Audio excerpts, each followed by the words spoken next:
왜 나를 깊은 어둠 속에 홀로 두시는지, 어두운 밤은 왜 그리 길었는지,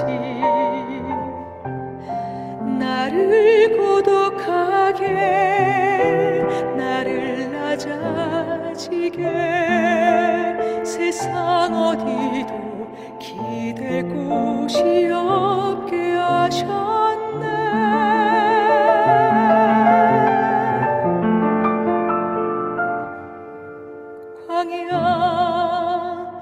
광야에 서 있네.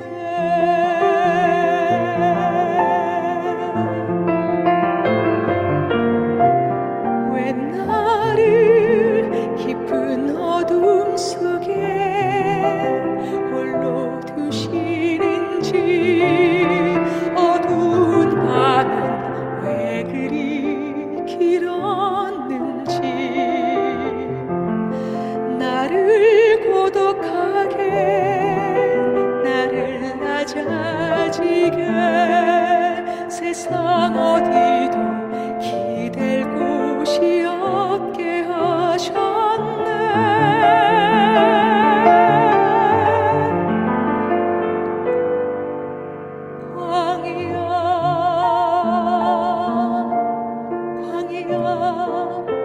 광야에 서 있네.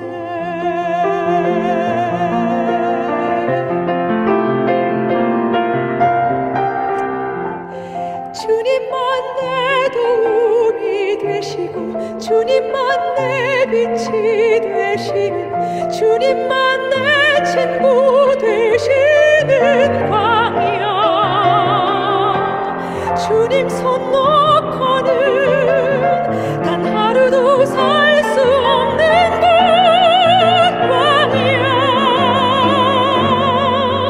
광야에 서 있네.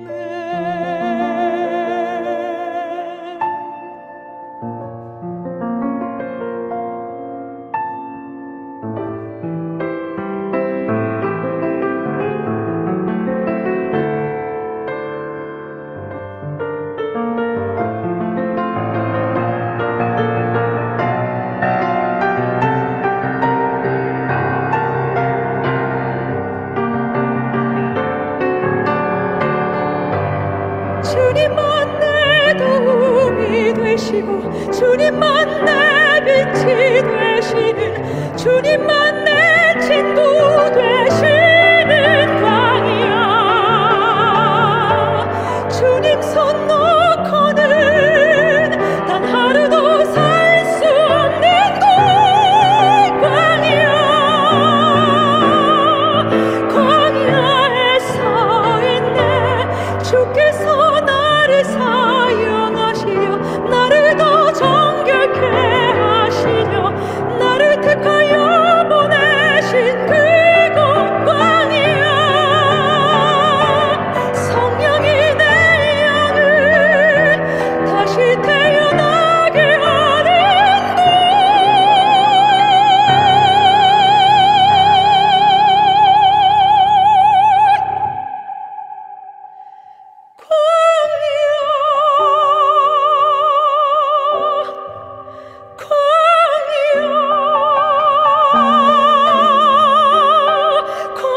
광야에 서 있네.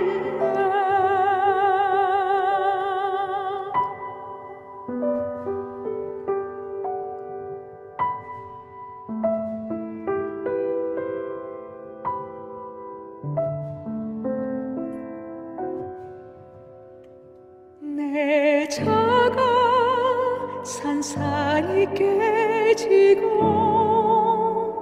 높아지려 했던 내 꿈도 주님 앞에 내어놓고, 오직 주님 뜻만 이루어지기를 나를 통해 주님만 드러나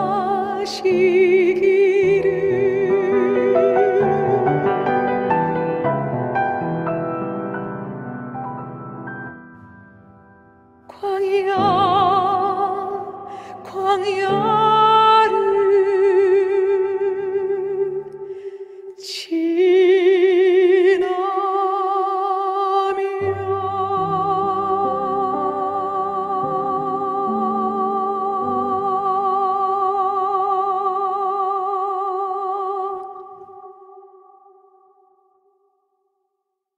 오늘 6월 첫 주입니다. 6월 첫 주 하나님 말씀은 마태복음 4장 1절로 11절까지 말씀입니다.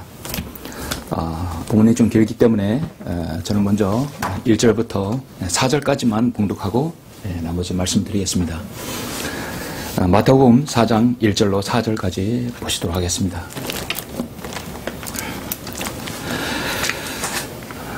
그때 예수께서 마귀에게 시험을 받으시려고 성령의 인도로 광야에 가시니라. 40일 낮과 밤을 금식하신 후 시장하게 되었을 때 그 시험하는 자가 그에게 나와 말하기를 내가 하나님의 아들이면 이 돌들에게 명하여 빵이 되게 하라고 하더라.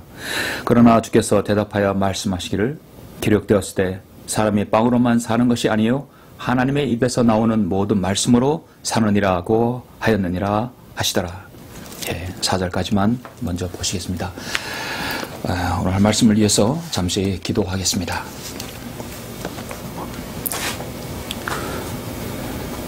우리의 모든 필요를 채워주시고 하나님의 전지전능하신 능력으로 우리를 함께 하시는 위대하신 아버지 하나님, 주님께 감사와 찬양과 영광을 돌려드립니다. 예수 그리스도의 보혈로 구원받은 사랑하는 지체들, 하나님께서 함께하여 주셔서 주님께서 이렇게 6월의 첫 주의 예배를 영과 진리로 경배드릴 수 있도록 인도해 주심을 감사합니다. 어떤 모양으로 모였든지 어디에서 모였든지 이 하나님의 바른 말씀을 가지고 예배드리는 모든 성도들, 하나님께서 오늘 이 말씀을 통해서 위로를 주시고 힘과 안식을 주시길 간절히 원합니다. 세상은 너무도 많은 시험과 유혹들, 마귀의 공격들이 유효합니다. 아버지 하나님, 그런 많은 상황 속에서 하나님께서 사랑하는 자들 지켜주시고 주님께서 우리를 부르실 그날까지 우리가 신실하게 주님의 일을 완수할 수 있도록 주님께서 도와주시길 원합니다. 오늘 말씀을 통해서 다시 한번 우리가 하나님의 보호와 인도하심이 얼마나 중요한지를 숙고하는 시간 될 수 있도록 인도하여 주시옵소서. 제가 봉독한 말씀을 하나님께서 저에게 입에 넣어주신 말씀대로 제가 담대하게 설교할 수 있도록 주님께서 인도해 주시길 원합니다. 모든 것을 주님께 의탁드리오며 주 예수 그리스도 이름으로 기도드렸습니다. 아멘. 오늘 말씀의 제목은 광야에서의 안식이라는 제목으로 설교를 하고자 합니다. 광야에서의 안식입니다.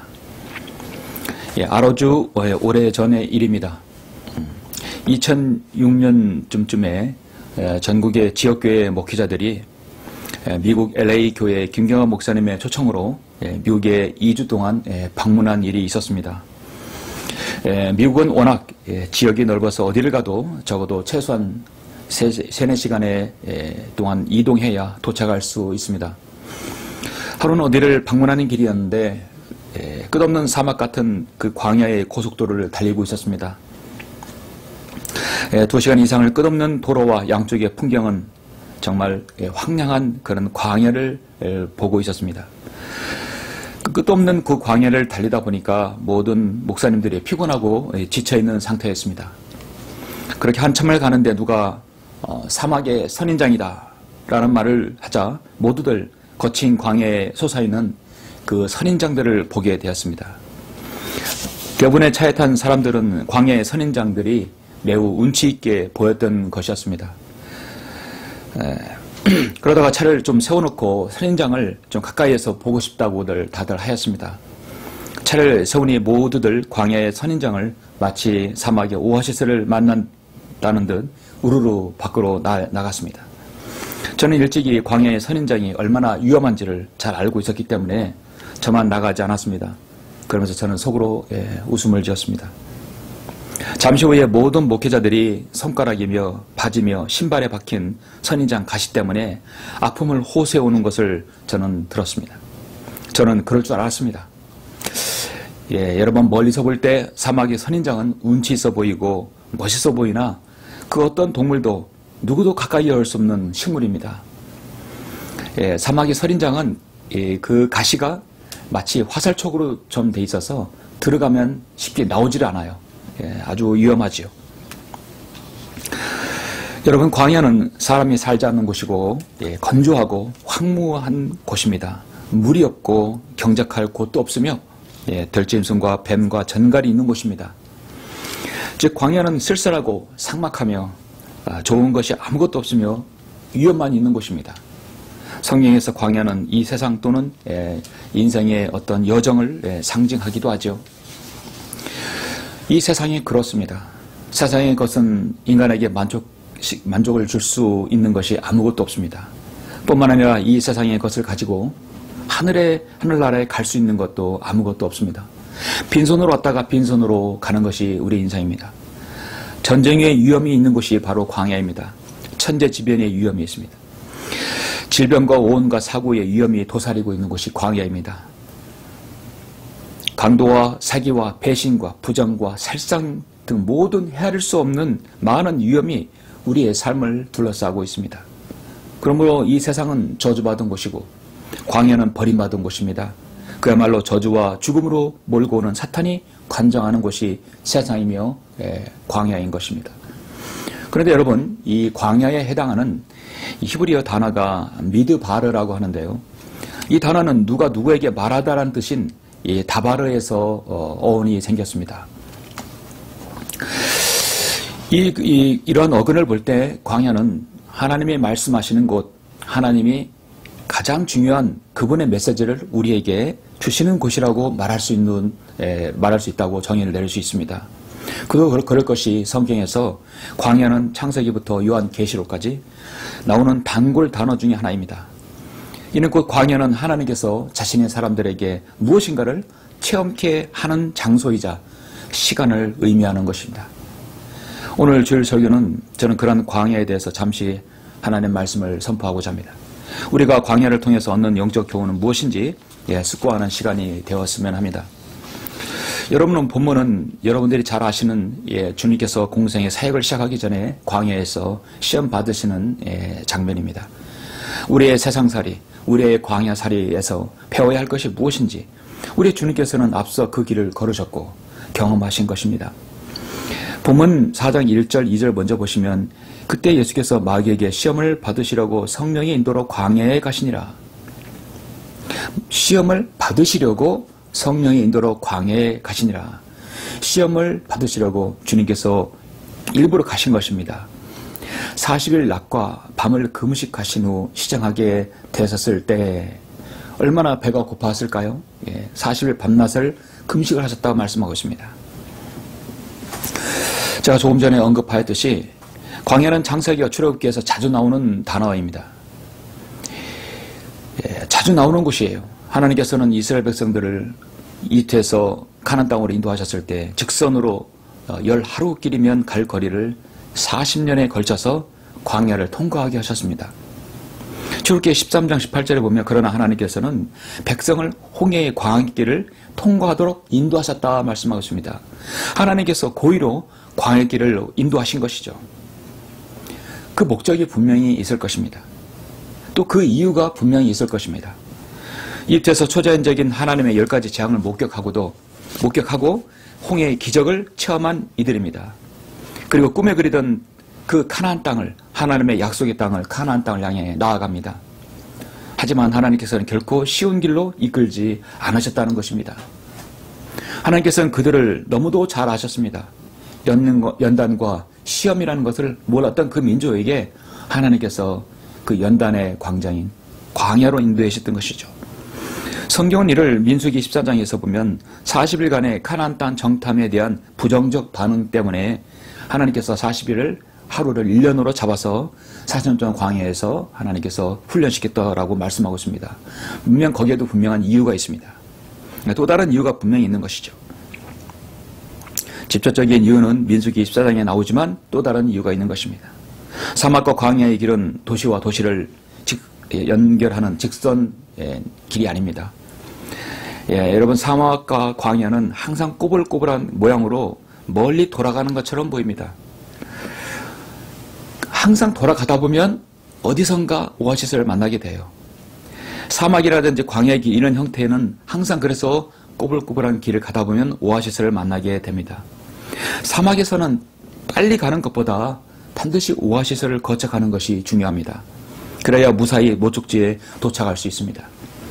우리 인생은 자주 광야에 비견됩니다. 우리 역시 생수인 예수님을 만나야 무사히 인생길을 걸을 수 있기 때문입니다. 광야에서 가장 중요한 것은 물이죠. 생수입니다. 그래서 우리 주님께서는 광야길을 걷는 자신의 자녀들에게 자신이 생명수라고 말씀하십니다. 요한복음 4장 14절에서 내가 주는 물을 마시는 사람은 누구든지 영원히 목마르지 아니하리라.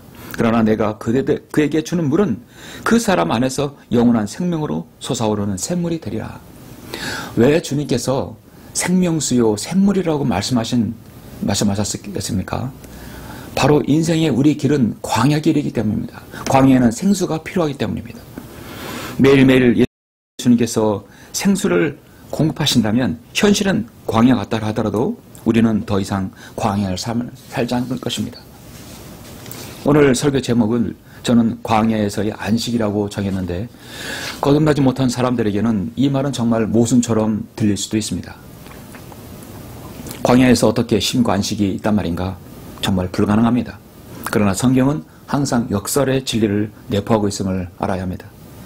안식이라는 것은 휴식이라는 단어는 사실 해야 할 일을 마친 후에 얻는 보상 같은 느낌을 줍니다. 그리스도인의 쉼과 안식은 우리의 삶의 필수적인 요소입니다. 쉼 없이 달린다고 있다고 생각하는 것은 마치 나 자신이 신의 자리에 올려놓은 것과 마찬가지입니다. 사람은 흙으로 만들어졌기에 쉼이 필요합니다. 나는 나의 육체적, 정신적 한계를 우리는 인정해야 합니다. 우리는 왜 인생에서 광야를 걷게 하셨을까? 하나님께서 한마디로 저는 결론을 내린다면 광야에서의 참다운 안식을 맛보기 위해서라고 말씀드리고 싶습니다. 우리가 광야를 지나가야 할 이유는 광야에서 참다운 안식을 맛볼 수 있기 때문입니다. 우리 주님께서는 인간으로서의 세상이라는 광야에서의 모든 시험과 유혹을 세 가지로 압축해서 시험을 받으셨습니다. 이제 그 시험은 4절부터 11절까지가 세 가지가 제시되죠. 그렇다면 우리는 약간의 다른 관점에서 오늘 본문을 제가 통해서 말씀을 드리고 광야에서의 안식은 어떻게 얻을 수 있는 것인가, 여기에서 얻는 영적 유익과 교훈은 무엇인지 제가 잠깐 말씀을 드리겠습니다. 광야에서의 안식, 첫 번째로 성령께서는 언제라도 나를 광야로 내보낼 수 있다는 것이죠. 언제라도 우리는 광야로 나갈 수 있다는 것이죠. 성도에게 광야가 필요합니다. 왜냐하면 나를 훈련하는 최고의 장소이기 때문입니다. 오늘 본문 4장 1, 2절 그 다음 3절부터 우리 11절까지 한번 보시죠. 이제 주님께서 시험을 받으십니다. 3절 보시면 그 시험하는 자가 그에게 나와 말하기를 내가 하나님의 아들이면 이 돌들에게 명하여 빵이 되게 하라. 주님께서 가장 갈급해 하시는 것이 무엇이겠습니까? 인간의 몸을 입으신 주님도 여전히 배가 고프고 여러분 얼마나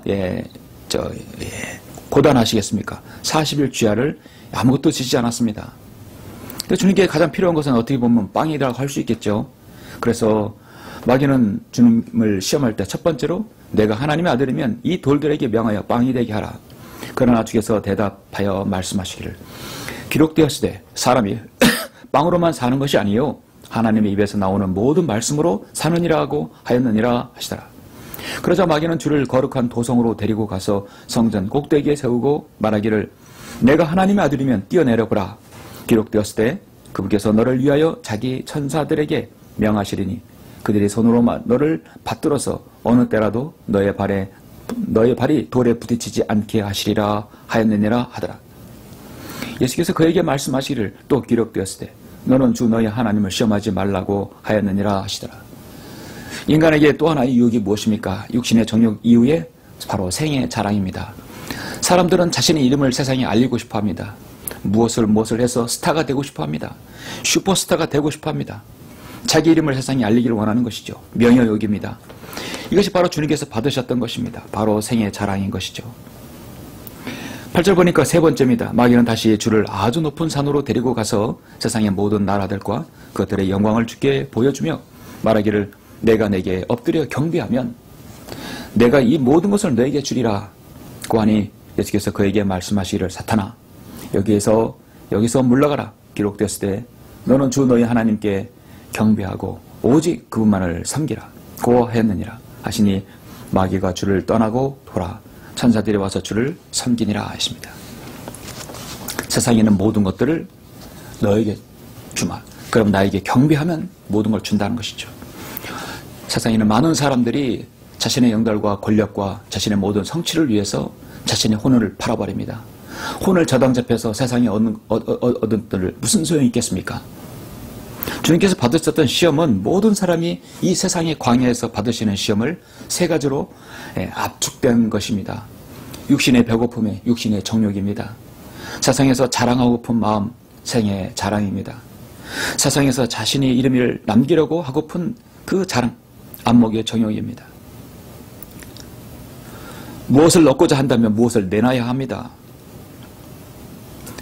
세상의 모든 걸 얻고자 한다면 너의 혼을 내놔라. 괴테 파우스트가 바로 네 이야기가 바로 그것이 아닙니까? 세상의 모든 것을 너에게 주마. 너의 혼을 저당잡혀라는 것이죠. 성경은 이미 말씀하고 있습니다. 요한일서 2장 10절에 보면 이는 세상에 있는 모든 것이 육신의 정욕과 안목의 정욕과 생의 자랑이요 아버지께서 속한 것이 아니라 세상에 속한 것이기 때문이라 했습니다. 아담과 이브가 특히 이브가 유혹받은 것이 바로 육신의 정욕과 안목의 정욕과 바로 생의 자랑이었던 것입니다. 거론하지 못한 인간에게 있어서 가장 필요하고 당기는 유익이 아닙니까? 너의 육체의 모든 만족을 주겠다. 육신이죠. 너의 안목의 정욕을 주겠다. 그리고 너의 생의 자랑을 주겠다. 세상에 있는 모든 인간에게 주는 유혹이 바로 여기에서 다 귀결되는 것입니다. 여러분은 혹시 이 세 가지를 모두 성취한 사람이 신실한 그리스도인이 된 사례를 보신 적이 있으십니까? 물론 인간이란 가능성이 있죠. 극히 드물 것입니다. 인간은요, 물질을 채우면 권력을 갖고 싶고 권력을 이루면 자신의 이름이 계속 후대에 전해지기를 바라는 명예욕이 생기게 되어 있습니다. 중국의 시진핑을 보십시오. 미국의 빌 게이츠를 보십시오. 물질을 채우면 권력과 그 다음에 자신의 명예욕이 채우기를 원하는 것입니다. 한참 그렇게 진행되었을 때 그들에게 예수 그리스도의 이름을 정말 들리지도 않을 것입니다. 그들에게 복음은 헛소리에 불과할 것입니다. 세상의 모든 통치자들, 권력자들 마찬가지입니다. 욕심도 없이 한 벌 옷으로 만족하며 살아가는 사람. 무엇을 먹을까, 무엇을 마실까 염려하지 않는 사람이 있습니까? 그런데 그런 사람이 있었습니다. 자신의 인생을 세 문장으로 표현한 한 사람이 있습니다. 그 사람이 바로 마태복음 3장 1절과 4절에 있는 사람이죠.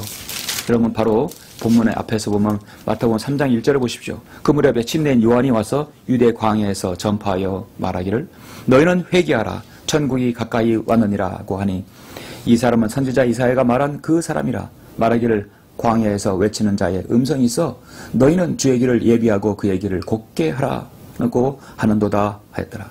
이 요한은 낙타털로 만든 옷을 입고 허리에 가죽띠를 둘렀으며 그의 음식은 메뚜기와 야생 꿀이더라. 침례인 요한의 사는 것은 단 한 줄입니다.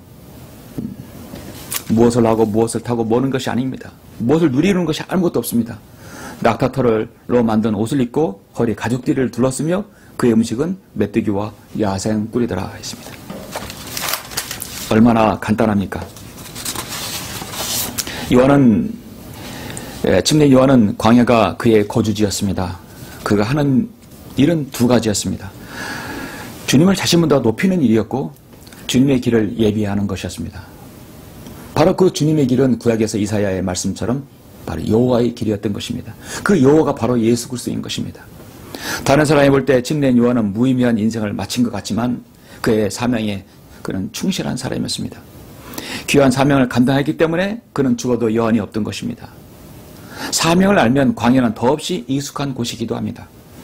본문 1절에서 우리 주님께서는 시험을 받으시라고 성령님의 인도로 광야에 가셨던 것입니다. 바로 우리를 위한, 나를 위한, 바로 여러분을 위한 시험이었던 것입니다. 요한복음 16장 34절에 보면 내가 이런 것들을 너에게 말한 것은 너희가 내 안에서 화평을 지니게 하려 함이라. 세상에서는 너희가 환난을 당할 것이나 기운을 내라. 내가 세상을 이겨노라. 우리 주님께서 광야에서 세상을 이겨노라 말씀하고 있습니다. 내가 광야의 시험을 이겨노라고 말씀하고 있습니다. 너희도 이 광야의 시험을 이기라고 말씀하고 있습니다. 주님은 십자가의 고난을 모두 다 이겨내셨습니다. 하나님께서 구원받은 자신의 성도들을 위해서 때론 광야로 내몰 수 있음을 우리는 알아야 합니다. 하나님께서는 물질과 세상과 정욕과 권력과 명예에 빠진 자신의 자녀를 다시 광야로 언제든지 내몰 수 있습니다. 모두 다 빼앗아 갈 수 있고 거둬갈 수 있다는 뜻이죠. 아무것도 없게 만들 수 있습니다. 바로 욥처럼 그렇게 만들 수도 있는 것입니다. 우리는 그래서 광야의 학교가 필요합니다. 거기에서 주님의 임재와 이루가 있기 때문입니다. 여러분은 지금 세상에서 쫓아가고 추구하는 것이 무엇입니까? 여러분이 그것이 주님을 위한 것이 아니라면, 주님의 목표가 아니라면 세 가지로 압축됩니다. 육신의 정욕, 생애자랑, 안목의 정욕, 이 세 가지 중에 하나일 것입니다. 그럴 때 우리는 다시 거친 광야에서 쉼과 안식을 얻으려면 여러분은 배워야 합니다. 광야에서의 안식, 두 번째로 광야에서도 하나님으로부터 필요를 공급받을 수 있습니다. 하나님께서 광야로 내몰리실 때, 여러분 광야로부터, 이 광야에서 하나님으로부터 무엇인가를 공급받을 수 있다는 사실입니다. 예레미야 9장 19절에 보시면 주께서는 주의 여러 가지 자비하심으로 그들을 광야에서 버리지 아니하셨으며 낮에는 구름 기둥이 그들에게서 떠나지 아니하여 그들에게 길을 인도하였고 밤에는 불기둥이 그들에게 빛을 비추어 그들이 가야 할 길을 가게 하셨나이다. 실로 주께서 40년 동안 광야에서 그들을 부양하셨기에 그들에게 부족한 것이 없었고 그들의 옷이 헤어지지 아니하였으며 발이 부르트지 아니하였나이다 라고 말씀하고 있습니다. 여러분은 하나님의 불의 선지자 엘리야를 아실 것입니다. 바알과 아세라 무리들을 갈멜산에서 완전히 무너뜨린 강력한 불의 선지자였습니다. 그런 선제조차 한 여자의 협박에 무력하게 완전히 넘어진 일이 있었습니다. 여러분 잠시 구약 성경 열왕기하 19장 1절로 잠깐 보시겠습니다. 지금 이제 갈멜산에서의 그 싸움이, 그 대결이 모두 다 끝난 상황입니다. 이제 이세벨과 아합이 잔뜩 이제 화가 났겠죠. 열왕기상, 열왕기상입니다. 열왕기상 19장 1절로 16절입니다. 아합이 이세벨에게 엘리야가 행한 모든 일과 그가 모든 선자들을 어떻게 칼로 죽였는가를 말하니 이세벨이 엘리야에게 사자를 보내어 말하기를 내가 내일 이맘때까지 내 생명을 그들 중에 하나의 생명같이 만들지 아니하면 신들이 내게 벌을 내리고 더 내리기를 원하노라 하더라. 한마디로 자신이 믿는 신을 이름을 걸고 내가 너를 반드시 죽이겠다는 것이죠. 18장에서 850명의 선자를 칼로 죽인 엘리야가 이런 말을 듣고 그냥 웃어 넘겨야 될 거 아닙니까? 그런데 엘리야도 사람인지라 여기서 바로 무력하게 넘어진 것입니다. 엘리야가 그것을 보고 일어나 그의 생명을 위하여 가서 유다에 속한 브엘사바에 이르러 그의 종을 거기에 남겨두니라. 그러나 자신은 광야로 하룻길을 갔으니 그가 향나무 아래로 가서 앉아 죽기를 구하여 말하기를 이것으로 족하오니 오주여 이제 내 생명을 취하소서. 내가 내 조상들보다 낫지 못하나이다 하더라. 너무도 나약한 말이죠. 힘과 용기를 완전히 잃어버렸습니다. 때론 하나님의 사람인 하나님의 일을 능력 있게 수행하다가도 이렇게 여러분 넘어질 수 있고 힘이 빠질 수도 있는 것입니다. 그럴 때 하나님의 도우심이 필요한 것이죠. 그리고 그가 향나무 아래서 누워 잠들었는데 보라 한 천사가 그를 만지며 그에게 말하기를 일어나 먹으라 하는지라. 그가 보니 보라 그의 머리맡에 숯불에 구운 과자와 물 한 병이 있더라. 그가 먹고 마신 후 다시 누우니 죄천사가 두 번째로 다시 와서 그를 만지며 말하기를 일어나 먹으라. 갈 길이 내게 너무 크니라 하더라. 그가 일어나 먹고 마시고 그의 그 음식의 힘으로 40일 밤낮을 가서 하나님의 산 호렙에 이르렀더라. 그가 거기에 한 굴에 이르러 거기에 유숙하였더라. 보라, 주의 말씀이 그에게 임하여 그에게 말씀하시기를, 엘리야야, 내가 여기서 무엇을 하느냐, 무엇하느냐 하시니, 그가 말하기를, 내가 만군의 주 하나님으로 인하여 심히 질투하였사오니 이는 이스라엘 자손이 주의 언약을 버리고 주의 제단을 헐었으며 주의 선자들을 칼로 죽였습니다. 나 오직 나만이 남았는데 그들이 내 생명도 찾으려고 찾고 있나이다 하더라. 주께서 말씀하시기를, 산 위로 가서 주 앞에 서라 하시니, 보라, 주께서 지나가시는데 크고 강한 바람이 산들을 가르고 주 앞에서 바위들을 산산조각냈으나 주께서 그 바람 속에 계시지 아니하였으며 바람 후에 지진이 있었으나 주께서 그 지진 속에도 계시지 아니하더라. 또 지진 후에 불이 있었으나 주께서 그 불 속에도 계시지 아니하더니 그 불 후에 미세한 음성이 있는지라. 엘리야가 그 음성을 듣자 그의 외투로 얼굴을 싸고 나가서 굴의 입구에 서 있는데, 보라, 한 음성이 그에게 임하여 말씀하시기를, 엘리야야, 내가 여기서 무엇하느냐 하시더라. 엘리야가 말하기를, 내가 만군의 주 하나님으로 인하여 심히 질투하였사오니 이는 이스라엘의 자손이 주의 언약을 버리고 주의 제단을 헐었으며 주의 선자들을 칼로 죽였습니다. 나 오직 나만이 남았는데 그들의 내 생명도 앗아가려고 찾고 있나이다 하니, 주께서 그에게 말씀하시기를, 가라, 내 길을 다마스커스의 광야로 돌이키라. 내가 이르거든 하사엘에게 기름 부어 시리아를 다스릴 왕이 되게 하고, 또 님시 아들 여호에게 기름 부어 이스라엘을 다스리는 왕이 되게 하며, 또 아벨모홀라의 삽바스 아들 엘리사에게 기름을 부어 내 대신 선지자가 되게 하라 했습니다. 이렇게 하나님께서 다시 한번 힘을 얻게 해주신 것이 바로 광야인 것입니다. 엘리야가 그렇게 기진맥진하여서 자신이 죽기를 바랐으나 하나님의 능력으로 다시 그에게 힘을 주시는 것이죠. 우리는 광야에서도 하나님의 절대적인 능력으로 피로를 처음 받을 수 있습니다. 빌립보서 4장 19절에서 사도 바울 서신서에서 여러분에게 말씀하십니다. 이것은 어떤 도깨비 방망이가 아닙니다. 하나님께서는 여러분의 필요한 것들을 다 원하는 것 무엇이든지 줄 수 있는 것입니다. 단 여러분이 조건이 있는 것이죠. 그러나 나의 하나님께서 그리스도 예수를 통하여만 줄 수 있는 것이죠. 영광 가운데서 그의 풍요함을 따라 너의 모든 필요를 채워주실 것이라. 그것이 광야이든 그것이 어디이든 간에 예수 그리스도를 통해서 내가 그걸 영광 받으신다 한다면, 그 일을 통해서 하나님께서 영광 받으신다 한다면 하나님께서 채워주실 것이다 하는 거죠. 지금 여러분에게 필요한 것은 무엇입니까? 하나님의 전지전능하신 능력으로 우리는 보호받아야 합니다. 그리고 필요를 우리 체험받을 수 있습니다. 고린도후서 13장 4절에 보면, 그분은 약하심으로 십자가에 못 박히셨지만 우리를 위해서 약하셨어요. 하나님의 능력으로 살아계시느니라. 우리 역시 그분 안에서 약하지만 너희를 향한 하나님의 능력으로 그분과 함께 살 것이라. 너희는 마지막 때에 나타내려고 예비하신 구원을 얻기 위하여 믿음으로 말미암아 하나님의 능력으로 보호받고 있느니라고 분명히 말씀하고 있습니다. 여러분, 거친 광야에도 아무것이 없는 거친 세상에서도 하나님의 보호와 위로를 받을 수 있는 것입니다.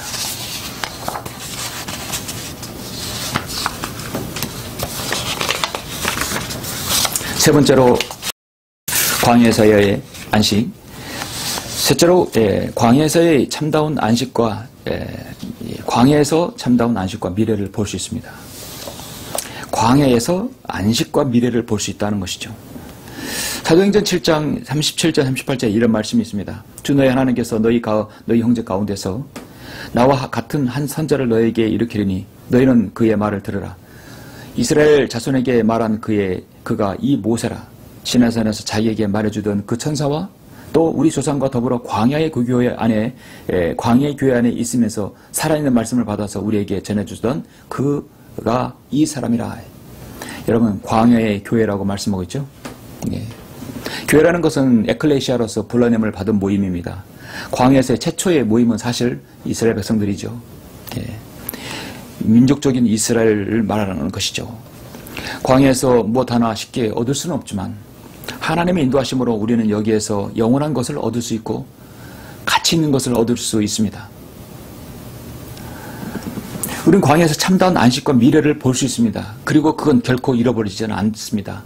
여러분의 믿음으로 지킨다면 여러분은 광야에서도 안식과 미래는 계속 여러분이 그걸 갖고 있고 그것을 누릴 수 있는 권한이 있는 것입니다. 여러분은 중국의 베이징과 상하이, 션전의 그 휘황찬란한 마철론들을 보고 그것이 중국의 그 중공의 국력이라고 여러분 생각하십니까? 그 배우와 뒷모습들은 얼마나 여러분 추악한지 아십니까? 어느 나라이건 그 나라의 상위 5%는 최상위 부유층에 해당하며 온갖 부귀 영화를 누리고 있습니다. 어느 나라 마찬가지입니다. 최상위 55%는 부유층입니다. 중국의 5%는 적어도 우리 인구보다 많은 5천만 명 이상입니다. 실제로는 그 이상의 사람들이 우리가 생각하는 상상 이상의 초호화 생활을 하고 있습니다. 여러분 그 반대국보로 생각하면 중공의 20%, 30%는 수억의 명의 인구가 한 끼의 끼니를 때우기 위해서 온갖 굳은 일을 해야 하는 사람들이 수억 명입니다. 적어도 2, 3억 인구가 그렇습니다. 그만큼 빈부격차가 많은 나라가 바로 중공입니다. 공산주의 나라는 결코 잘 살 수가 없습니다. 중공의 산간 마을에는 인구가 적고 부모들이 생계를 위해서 외지에 나가 그 오지 산간 마을의 소학교들은 정말 그 교사나 학생들은 무상급식이긴 하지만 하루에 2끼만 먹고 고기는 일주일에 한 번만 먹는다고 합니다. 아주 열악한 환경 가운데서 살아가고 있는 곳이 중국의 산간 마을에 있는 사람들입니다. 그래서 중국 정부는 중서부 오지 빈곤지에게 일정 기간 파견하는 지원교사 제도인데 쯔자오제라는 제도가 있다고 합니다. 그래서 도심에 사는 배운 대학생들이 산간 오지의 마을로 가서 그곳에서 학업을 또 문명이 있는 것들을 알려주는 그런 제도라고 합니다. 나름대로 그들은 유익하다는 것이죠. 산간 벽지의 아이들은 외지에 나간 적이 없어서 굉장히 빈곤하지만 바깥 세상의 존재를 모르고 평생 살아갑니다. 자동차가 무엇인지도 모르고 한 번도 보지 못한 채 비행기도 한 번 볼 수 없는 그런 사람들입니다. 그래서 도시의 대학생들이 체험봉사 프로그램으로 이들에게 문명을 알려주고 세상이란 넓다는 것을 알려줍니다. 그런데 정작 산간 오지의 학생들이 그 부모들은 체험봉사를 마치고 간 대학생들에게 제발 다시는 여기에 오지 말라고 간곡히 부탁을 한다고 합니다. 여러분은 왜 그런지 아시겠습니까? 저는 그들의 부모들이 다시는 여기에 오지 말라고 한 이유를 말할 때 정말 많은 것을 느꼈습니다. 그 이유인즉 가난하지만 아무것도 몰라 나름 행복감을 느꼈던 아이들이 외지에서 봉사로 온 대학생의 그 지원교사를 접하고 난 뒤에 아이들은 엄청난 좌절감에 사로잡힌다고 합니다. 산간 오지의 아이들은 같은 나라에 살지만 엄청난 문화 충격을 받는다는 것이죠. 세상에 온갖 처음 보는 건물들과 자동차 등 문명의 이기들을 소개받고 그들이 떠나면 자신들은 영원히 산간 벽지에 남아 평생을 지낸다는 걸 생각하니 어린 아이들의 멘탈이 붕괴된다는 것이죠. 그래서 부모들은 그것을 알고 아이들이 상실감에 빠져 있으니 이대로 모르고 사는 게 낫다는 것이죠. 아는 게 병이고 모르는 게 약이라는 것입니다. 가난하지만 천진난만하게 뛰어노는 어린 아이들, 그곳에는 들깨나 닭이나 오리가 그 풍경의 전부입니다. 그들은 그렇게 평생 그것만 같이 해서 그렇게 사는 것입니다. 지난주에 중공의 그러한 이야기를 보고 제가 들으면서 참 많은 생각을 하게 되었습니다.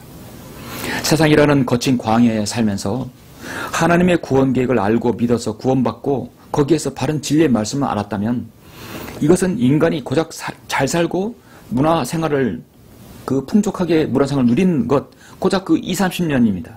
그 육신의 만족과는 비교가 되질 않습니다. 여러분의 살아생전에 복음의 진리를 알았다면 단순한 사막의 오아시스를 만난 것 그 이상입니다. 사막의 오아시스는 잠깐 사이에 쉼에 불과합니다. 목을 축이고 잠깐 쉬고 곧 떠나야 합니다. 다시 광야이고 사막입니다. 여러분은 이 진리의 말씀으로 앞으로의 운명이 바뀐 사람들입니다. 엄청난 영적 진리를 알고 충격을 받아 믿었다면 다시금 옛생활로 돌아가지 않아야 한다는 것이죠. 이젠 정말 영화배우 제임스 딘의 말을 빌리자면 영원히 살 것처럼 꿈꾸고 오늘 하늘에 올라갈 것처럼 살아야 합니다. 우리는 언제까지나 이 사막과 광야 같은 세상에서 살 사람들이 아니라는 것을 여러분 믿으셔야 할 것입니다. 요한복음 3장 14절 16절에 보시면 하나님이 위대한 구원 계획이 나옵니다. 모세가 광야에서 뱀을 들어 올린 것 같이 인자도 그렇게 들어 올려져야만 하리니 이는 그를 믿는 사람은 누구든지 멸망하지 않고 영생을 얻게 하려 함이니라. 하나님께서 세상을 처럼 사랑하셔서 그의 독생자를 줬으니 이는 그를 믿는 사람은 누구든지 멸망하지 않고 영생을 얻게 하려 하심이니라. 하나님께서 자기 아들을 세상에 보내신 것은 세상을 정죄하려 하심이 아니요 그를 통하여 세상이 구원받게 하려 하심이라 말씀하고 있습니다. 광야에서 뱀을 들러 올렸다 하는 것은 위대한 주님의 예표인 것입니다. 뱀은 저주의 상징입니다. 주님께서 십자가에 달리신 것은 세상의 저주가 되어주셨던 것입니다. 바로 저와 여러분을 위해서 저주가 되어주신 것이에요. 그 산간 오지 벽지 마을에 사는 사람들은 평생 동안 예수님 이름도 들어보지 못한 채 죽을 거 아닙니까? 얼마나 불쌍한 사람들입니까? 여러분은 거친 광야에서 살면서 예수 그리스도의 이름을 듣고 구원받아서 진리의 지식이 이루고 그렇다면 여러분 생은 정말 축복받은 생입니다. 다시금 세상으로 돌아갈 수 없는 것이에요. 사랑하는 성도 여러분, 말씀 맺겠습니다. 여러분, 광야라는 그 세상은 훈련의 그 도장입니다. 한편으로는 여러분을 세상 것에 찌들어 살게 하면서 영적으로 고사시킬 수 있는 매우 양면성이 있는 곳입니다. 광야는 그리스도인에게 훌륭한 배움에 훌륭한 무엇인가 깨닫게 하고 하나님의 힘을 얻을 수 있는 장소지만 또 한편에 이 세상이라는 곳에 찌들어서 하나님을 알지 못하게 하는 것일 수 있는 것입니다. 그러므로 그리스도인에게는 광야의 학교가 필요합니다. 제가 광야의 소리 선교회라는 이름을 광야를 넣은 것은 바로 여기에 있습니다. 내가 주님의 사역에 모든 것을 걸려면 다시 광야로 나와야 한다고 믿기 때문인 것입니다. 광야에서 훈련받고 연단받아서 광야의 소리를 내야 한다고 믿기 때문입니다. 모세가 어디에서 훈련을 받았습니까? 광야입니다. 모세는 이태의 왕자로서 40년, 광야에서 40년, 마지막도 다시 광야에서 40년 살았습니다. 광야의 80년은 그는 낭비가 아니었습니다. 그는 광야에 40년 훈련받을 때 광야의 모래 폭풍을 피하는 법, 오아시스 위치와 자고 나면 바뀌는 사막 지형을 읽어내는 능력을 갖게 해주셨습니다. 이스라엘 위해서 예비된 시간이었습니다. 친례인 요한은 어디에서 훈련을 받았습니까? 광야입니다. 우리 예수님께서는 어디에서 금식하면서 우리를 위해서 시험을 받으셨습니까? 광야입니다. 사도 바울도 구원받은 이후 아라비아 광야에서 훈련과 신학교리의 계시를 받았습니다. 모두 광야입니다. 그래서 주님을 따르는 성도들도 광야의 학교에서 배워야 합니다. 광야는 성령님께서 언제라도 나를 그곳으로 모을 수 있다. 성도에겐 광야가 필요합니다. 광야에서도 하나님의 전지전능하신 능력의 손길을 맛볼 수 있고 공급받을 수 있는 곳입니다. 광야에서 참다운 안식과 미래를 볼 수 있는 곳입니다. 여러분은 지금 아쉬운 삶을 살고 있습니까? 세상의 성취를 위해서만 살아왔습니까?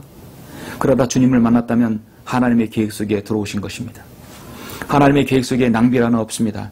열등감에 시달리고 낮은 자존감에 사로잡혀 죄책감과 실패에 괴로워하며 자기 연면에 빠져 있어도 지금 하나님께 자신의 인생을 맡겨보십시오. 주님께서는 산산이 부서진 마음과 메말라버린 삶일지라도 광야에서의 안식을 얻는다면 지금보다 훨씬 더 여러분은 가치 있게 생을 주님께 영광을 돌리면서 살 수 있을 것입니다. 잠시 우리의 눈을 감으시고 묵상의 시간을 갖도록 하겠습니다. 제가 두 말씀을 올립니다. 여러분, 광야는 고독한 곳입니다. 때론 조용한 곳입니다. 때론 광야는 세속의 방해가 아주 적은 곳입니다. 그래서 광야는 하나님을 부르고 찾기에 적합한 곳입니다. 광야는 부족함이 많고 불편한 곳이 있습니다. 그렇기 때문에 광야는 하나님의 의존함을 배우기에 가장 적합한 곳입니다. 그래서 우리의 신앙의 모든 선진들은 광야를 찾았고 광야에서 하나님을 대면했으며 광야의 영적인 능력으로, 광야에서 영적인 능력으로 그 능력을 부여받았던 것입니다. 그래서 언제나 세상에 하나님의 인물은 광야에서 나오는 것입니다. 광야는 하나님의 최고의 학교이며 광야는 바로 자신의 욕망을 죽이는 곳입니다. 필요에 집중하게 만드는 곳입니다. 겉멋을 죽이는 곳입니다. 광야의 연단을 기뻐해야 하는 것입니다. 하나님의 은혜는 너무나 다양한 환경에서 다양한 방식으로 우리에게 부어집니다. 여러분, 넉넉한 환경에서 많은 좋은 것들을 누리게 하시는 것도 하나님의 은혜일 수 있습니다. 계획한 대로 일이 착착 잘 진행되고 승진하고 사업이 번창하는 것도 하나님의 은혜일 수 있습니다. 그러나 춥고 배고프고 아무것도 없는 황량한 광야에서도 하나님의 공급을 받을 수 있는 것이 바로 그리스도인입니다. 그것이 바로 주님의 자녀된 특권입니다. 오늘 여러분은 그러한 특권을 누릴 수 있는 것입니다. 없는 것 가운데서도 있게 하시는 하나님, 부족한 가운데서도 필요를 공급해 주시는 하나님, 실패했지만 다시 일어서게 하신 하나님, 욥처럼 다 빼앗겼지만 더 좋은 것으로 갑절로 채워주신 하나님이셨습니다. 부유하든지 궁핍하든지 건강하든지 몸이 병약하든지 성공하든지 실패하든지 모든 환경, 모든 처지가 하나님의 은혜의 통로가 될 수 있습니다. 우리 인생은 푸른 초장, 쉴만한 물가에서 누리는 평안과 안식만 있는 것이 아닙니다.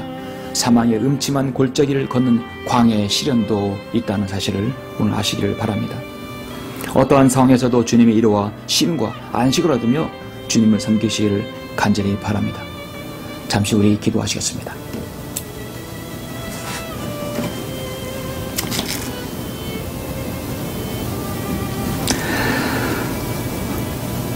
우리를 사랑하시는 아버지 하나님, 감사를 드립니다.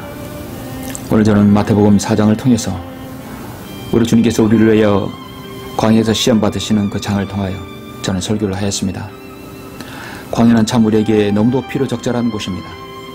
하나님의 임재를 알 수 있는 곳이고 하나님의 전지전능하신 능력과 손길을 맛볼 수 있는 곳입니다. 세상 사람들은 광야의 의미를 모릅니다. 그러나 우리가 주님의 자녀로서 오늘 말씀을 통해서 우리에게 광야에서의 안식을 맛보게 해주시고 광야에서 참다운 영적인 능력을 우리가 부여받는 곳이라는 것을 알았습니다.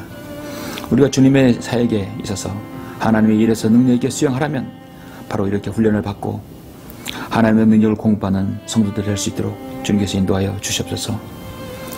자신의 모든 욕망과 성취와 육신의 모든 자랑과 모든 것들은 결국 물거품입니다. 이제 주님께서 오시면 모든 것은 소용이 없게 됩니다.